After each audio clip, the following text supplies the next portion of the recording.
Were you one of those kids that you thought a shark was going to get you inside of a pool? Today we're going to go cold water swimming at my local pond. But instead of talking about the temperature, we're going to talk about what we do when our brain inevitably throws us in a panic because our eyes deceive us and we have intrusive thoughts in the water. So what are intrusive thoughts? Intrusive thoughts are upsetting, unwanted, and unmanageable thoughts that get in our way. Swimming can be scary, just like life. The water is filled with so many unknowns. Will it be too deep? Why is there an eerily cold spot in the water? What's that I'm feeling on my foot? So today we're going to talk about those skills for how we manage those feelings when they get the best of us. First, if you can swim but you're terrified of the water, start swimming in a safe place like a pool.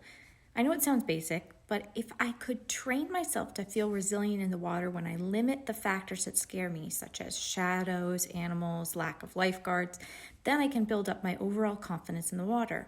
2. Once you're ready to open water swim, start your first swim by swimming along the shore. You don't need to be diving into the deepest part of the water. Get accustomed to seeing fish and turtles swimming underneath you.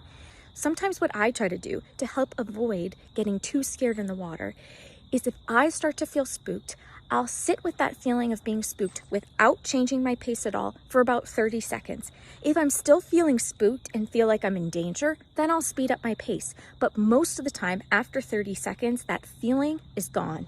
Once you feel like you can manage the same swim several times without freaking out, encourage yourself to go through the scary bits of water more often. Some of you may be thinking, yeah, no duh, Francie, that's exposure therapy. You're right, it's exposing yourself to something scary over time to relieve the symptoms of panic and anxiety when your body realizes it's not in threat anymore. So, what are these mindfulness techniques to quiet intrusive thoughts? Maintain steady breathing in the water. Validate your feelings. It's okay to be scared. Don't shame yourself into being brave in the water. Get curious about what you're feeling and doing in the present moment. Visualize and imagine your fears washing off your skin. Set a goal like I'm training for an event or I want to practice meditation. Encourage yourself to switch from having intrusive thoughts to rational thoughts. Know your limits.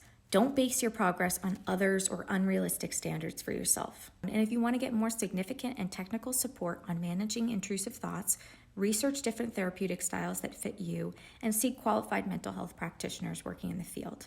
So now you can go out and practice these skills and tell me how it goes. And by managing these intrusive thoughts for even a 2-minute or a 10-minute swim, you're helping teach yourself that you can do it inside and outside the water, even if it takes continued practice to get better at it over time.